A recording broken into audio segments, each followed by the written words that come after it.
I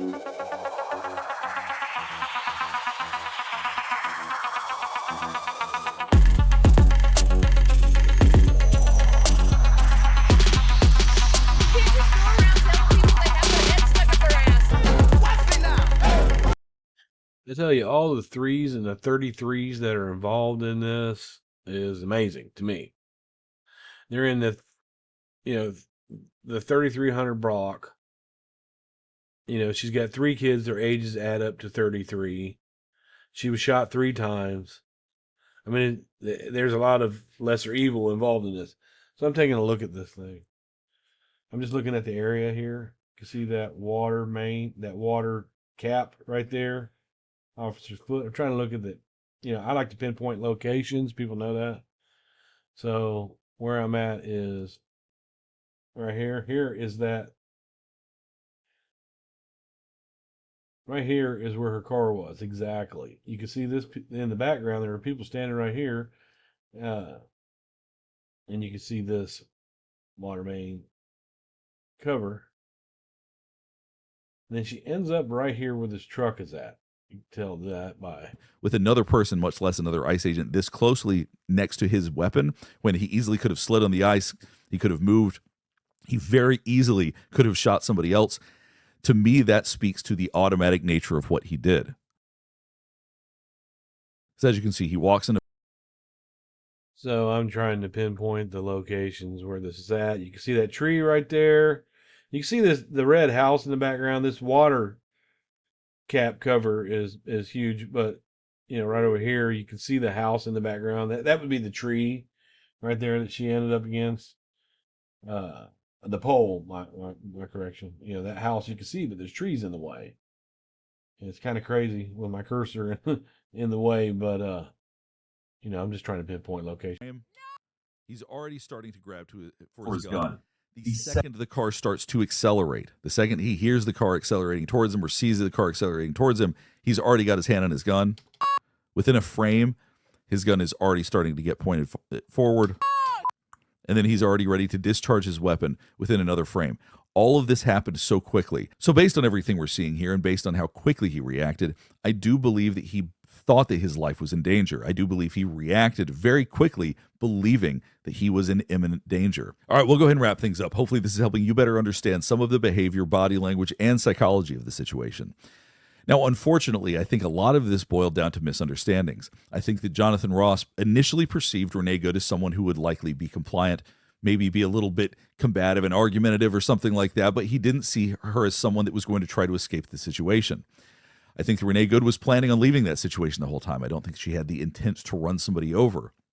But in this situation, his expectation that she was ultimately going to comply, when that was defied, he behaved so quickly, right, wrong, or otherwise, I think he perceived his life to be in danger, and that's what ultimately led to the fatal shooting.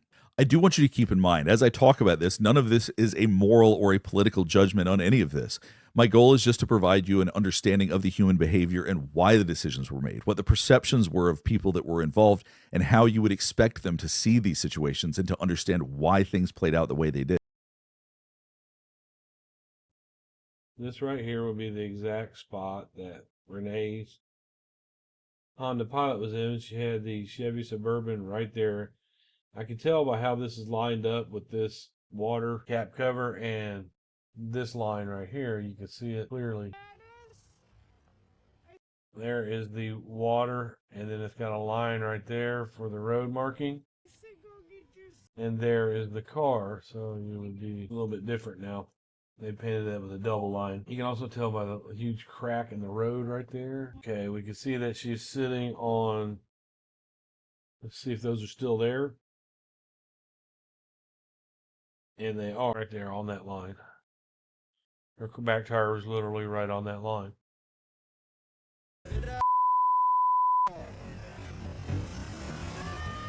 out of the car.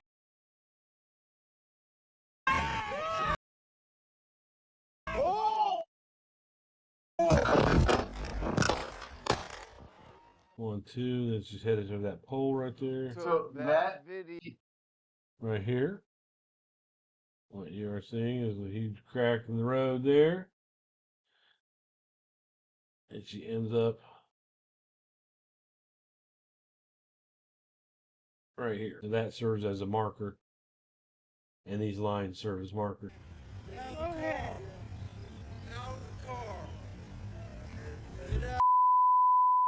Man, her back tire is literally on that line. The car was on this line right here.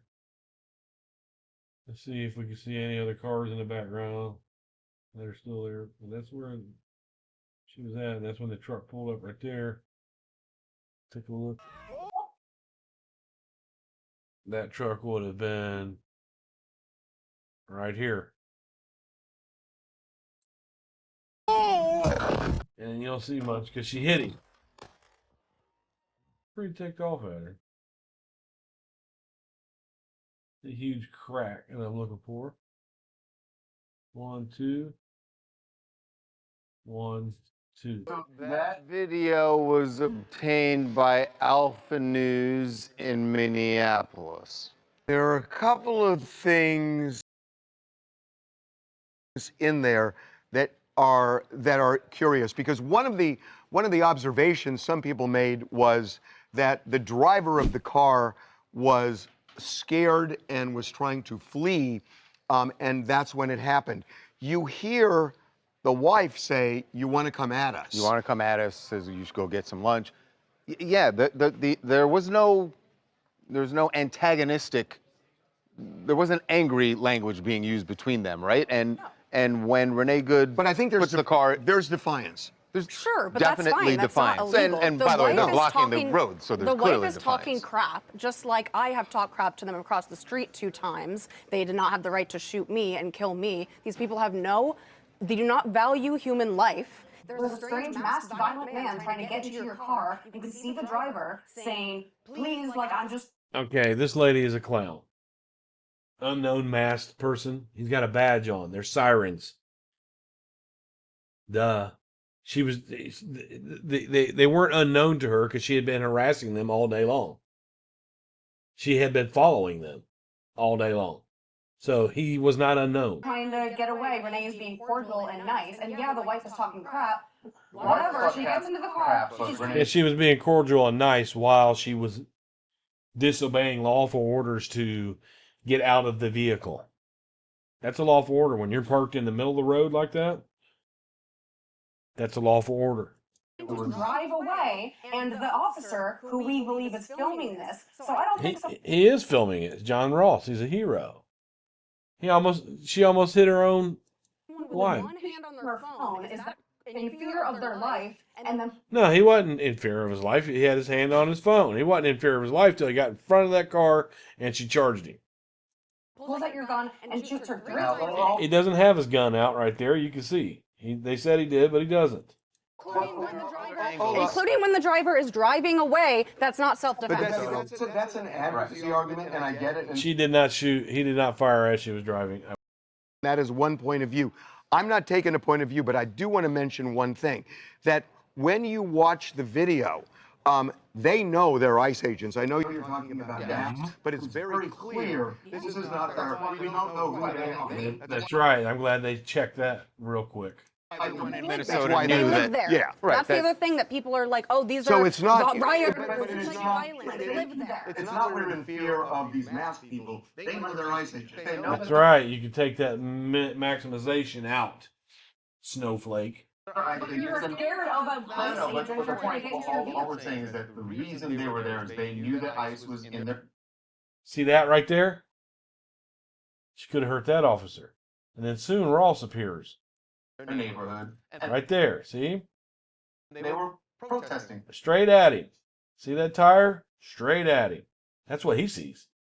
Straight at him. He sees her being told to get out of the car, not complying, trying to flee, coming right at him. They were blocking.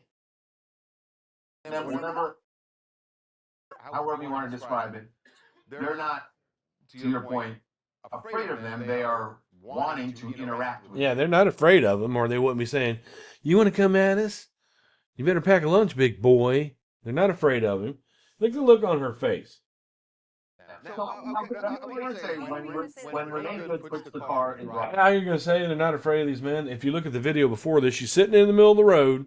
There's 7 or 8 ICE cars behind her. She's honking the horn, aggravating everybody in the neighborhood, dancing around in her car. If she was afraid of those men, she wouldn't be doing any of that. If she's afraid of those men, and she knew they were in their town, taking care of active warrants for illegals that are over here, she would have stayed home instead of following them around all day long. Starts to drive off. To have guns. You're right. She does not seem, even then, doesn't seem angry. I didn't see anything on her face that said, I'm going to, like, I'm targeting this guy. It is also clear from this that the car did strike him, right? And you heard that. So, but I want to replay this, and I want you, because I think this is really going to be relevant in deciding. Look, I mean, here's the thing. I mean, I don't think the federal government. I mean, the idea that Kristi Noem and Donald Trump and J.D. Vance have already reached their conclusion out of the gate, to me, as a lawyer, is appalling. They've made it clear. I mean, they're not going to prosecute. If they're all saying don't do it, Pam Bondi's not going to do anything. It's not going to happen. So let's just get real about it. But I will say this. Yeah, it's not going to happen because we can clearly see the video that was presented in front of us. Listen to it one more time, and when you hear the ICE agent, he seems really taken off guard when she drives. I mean, when you hear his reaction, listen really carefully. And listen to the end of the video and see if you can hear anyone mumble something. Right. Yeah, because he goes, "You fucking bitch." That's right. You better go pack a lunch, big boy. Wah, wah, wah, wah. But I want you to hear this because I think this is going to be relevant if they were to make an honest decision here, which I don't think they are because they've already concluded it right out of the gate. This would be relevant. You want to come at us? I say go get yourself some lunch, big boy. Instigating, no fear. Go ahead. Out of the car. Get out of the car. Good. He was definitely Did you taken hear? inside. And That's what I mean. He's really taken. Taken aback, and then he says, "You blanking bee." He called. So, that's what I would call a female that just charged me in a car. calls her a blanking bee. After the shots are fired and the car is going by. They call her a blanking bee. She's driving slowly and you think you're in danger with your life, it's a deadly weapon, the vehicle, you shoot into the top of the vehicle. Do one shot, not shoot her 3 times in the freaking face as she's driving away. No, police are trained. They don't shoot to wound. They shoot to kill. They don't shoot to just maim you. They are taught to eliminate. All police, all the time, everywhere.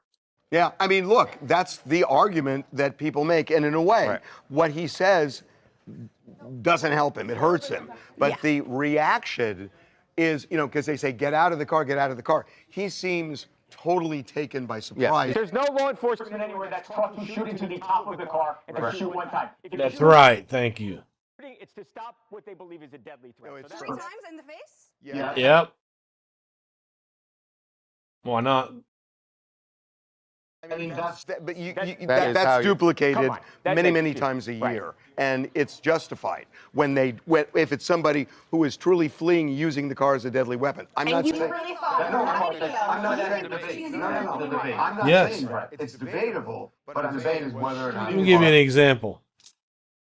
She may not have intended to run him over, right?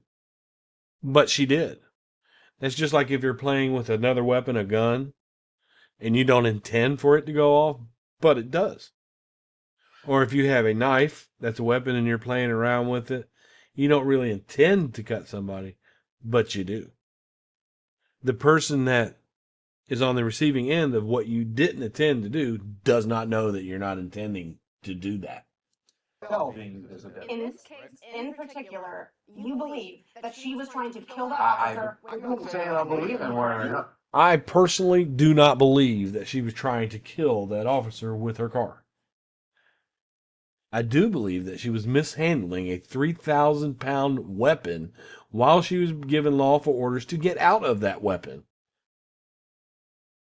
So the officer, intent is a word in law, knowingly and intent, right?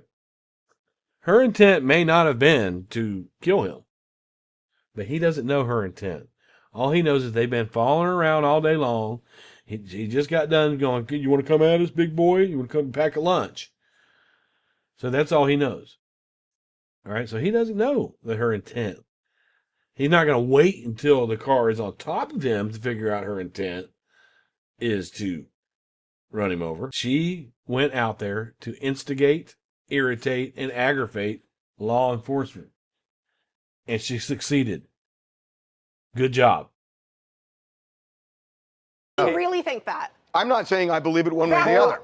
You really think that? Listen to me wholeheartedly. And it's right on video now. It's a tragedy, but it's a tragedy of our own making, unfortunately. That's right.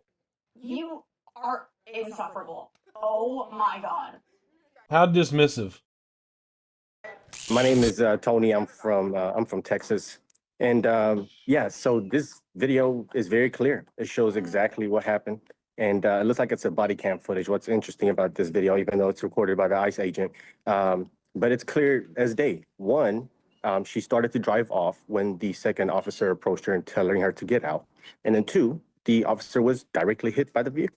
And it's point blank period. She used the vehicle as a weapon to escape and try to get away or elude officers or whatever that she was trying to do. But at the end, It would be no different than having the police chase you down the street in a vehicle and turning around and firing at them. we get the video, which looks like a body cam footage, which is very interesting. And everybody that came to the conclusion that she wasn't an agitator or that he was just shooting her just because they were completely wrong. Yep. I disagree with you that this video makes it crystal clear. I think there's still going to be vigorous debate about what happened, but it is interesting and necessary to see the perspective of the agent who fired. Well, the way I see it is, if I walk outside today and get in my car and I see a Dayton police officer on the street somewhere, and I've got, and I charge at him after I've been told to get out of the car, I expect 1, 2, or 3 in the forehead for that. That's common sense. He had a badge on. This is where it happened. He had a badge on. She was given lawful orders to get out of the car. Unfortunately, she chose not to listen. What would have happened had she just stopped and got out of the car? Well, her wife would have a loving partner. Her 3 kids would have a mother. Minnesota would not be an upheaval over this. Mind me if I stutter a little bit. I think it was justified. I don't think it's funny. I don't think it's funny that she lost her life. I think these people need to stop using their cars as weapons. Because if there's ever a protest in my town and we've got people blocking the road, I'm protecting myself and my property, and I'm running through it. What do you think?